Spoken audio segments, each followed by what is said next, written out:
¿Qué tal? Vamos a dar un repaso de lo que es la teoría del consumidor, empezando brevemente por la descripción de los supuestos. Bueno, uno de ellos se refiere a que las preferencias del consumidor son completas.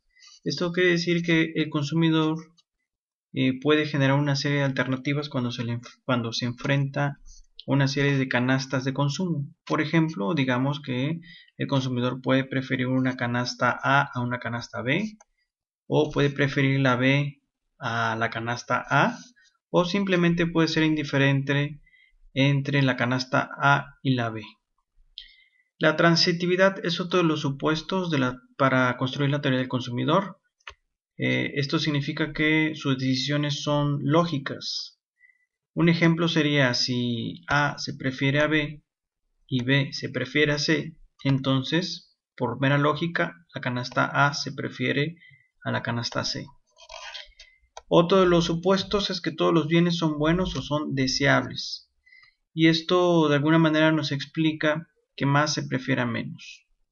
Porque todos los bienes, según este supuesto, son buenos o deseables. Y el último supuesto es que a lo largo de la curva de indiferencia existe una relación marginal de sustitución que es decreciente.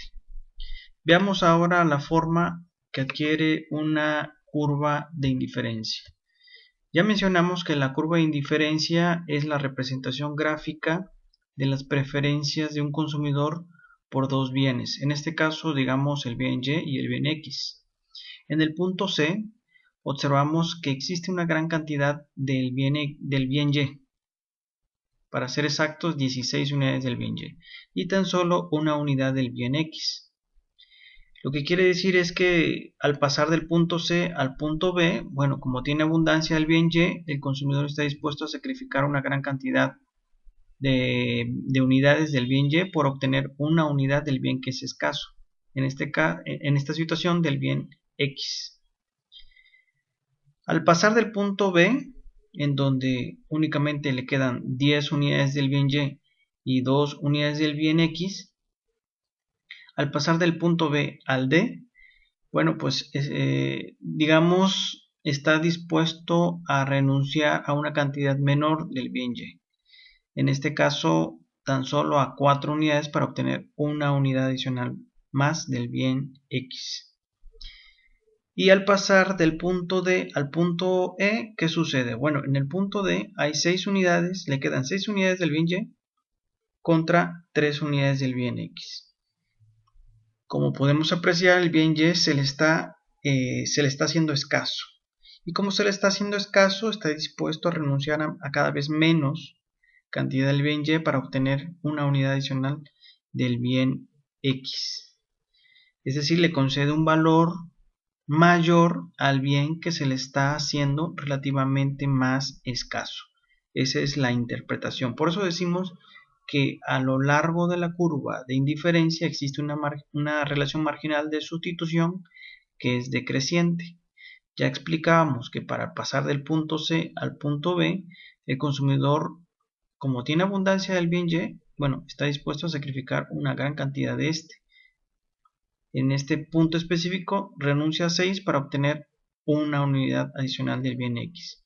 Por lo tanto, la relación marginal de sustitución es de 6. Al pasar del punto B al punto D, pues la relación marginal de sustitución disminuye.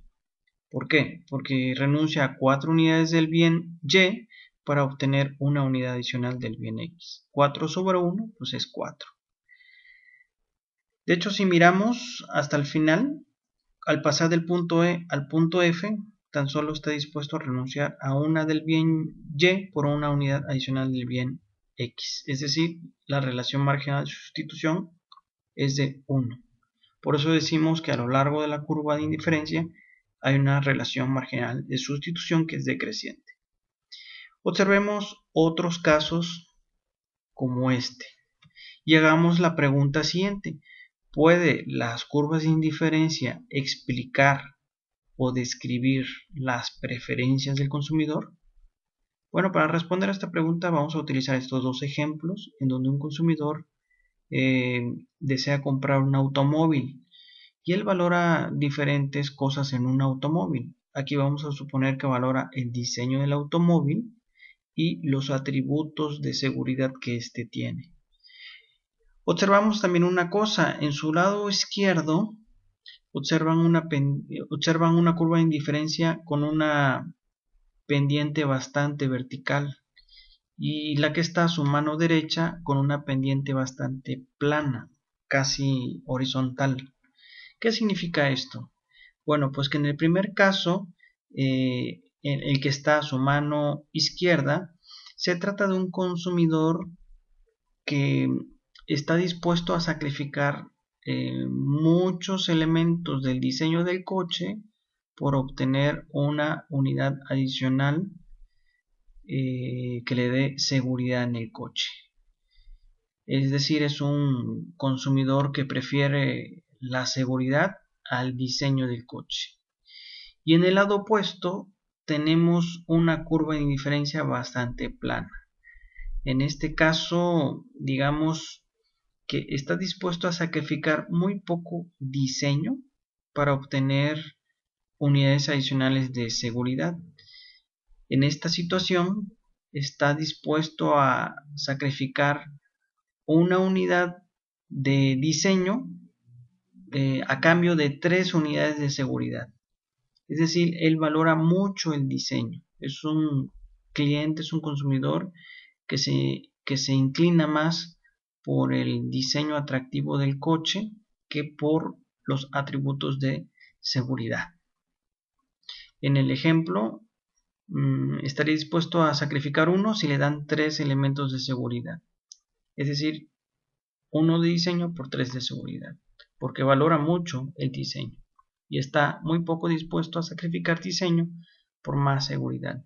Solamente va a sacrificar diseño en la medida en que le ofrezcan muchísimos atributos de seguridad.